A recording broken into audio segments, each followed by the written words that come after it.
I'm Killen Johannes. I serve as the administrator for the Kansas Soybean Commission. That's the soybean checkoff in Kansas. In my role, I serve the farmers by managing the programs that they implement with their soybean checkoff. Every time soybeans are sold, 0.5% of the net market value is deducted from their proceeds. With that money, they elect other farmers to do research and market development projects. I've been in my role for nearly 20 years here in Kansas and have seen a great growth in the soybean industry and the amount of soybeans we grow here in Kansas. Our 2020 crop is going to be an excellent crop.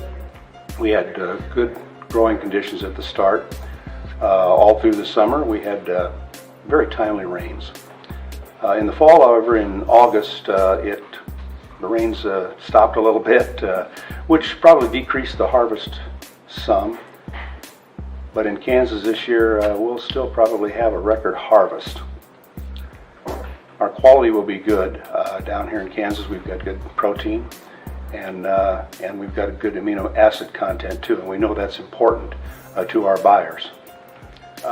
In Kansas, we've had a yield contest every year for probably the last 25 years, and yields have been increasing in Kansas over those 25 years. We found it most interesting as soybean profitability for our farmers has increased.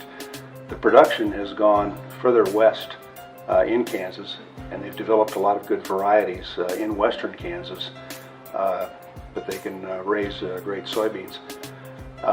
Our yield contest about 3 years ago had its first 100 bushel verified crop. In Kansas, we do things a little differently as far as harvesting our crops. North of us, a lot of times they'll raise, they'll harvest their soybeans first, and then they'll harvest their corn.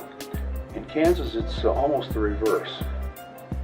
In Kansas, many times we harvest the corn crop first, and then we wait and harvest the soybeans.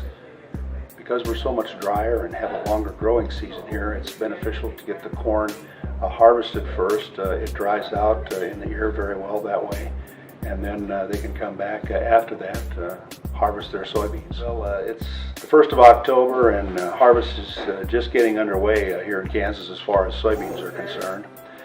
They usually start harvesting the end of September and run through about the end of October. That month is very busy for our soybean farmers.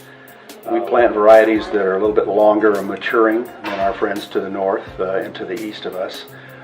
What we found is they also create a good protein content for our soybeans and good amino acid content for our soybeans. This year, as every year in Kansas, our soybeans will be harvested at 11, 12, 13% moisture, which gives us an advantage because the soybeans don't need to be dried mechanically at this point. When soybeans are not dried mechanically, they maintain their quality and texture and provide you with a good product that you can use in processing, or if you're buying meal or oil, it provides a great quality product there too. We're sitting in our office here in Topeka, Kansas, that belongs to the soybean farmers. They built it about 10 years ago. Since we moved in, those different entities, U.S. Soybean Export Council, AGP, and WISH, have brought international buyers into our office. Many from Southeast Asia, many from China. In fact, we've had buyers from 33 different countries visit our office since we built it in 10 years. I think our farmers are very proud of the fact that they built the building. They like to show it off, but they also like that the service that it provides them to host trade teams. And we hope sometime you can come visit Kansas and come visit our office too, because we would welcome you when travel restrictions are limited. And Kansas is a friendly place, America is a friendly place, and we're always happy to welcome buyers to the U.S.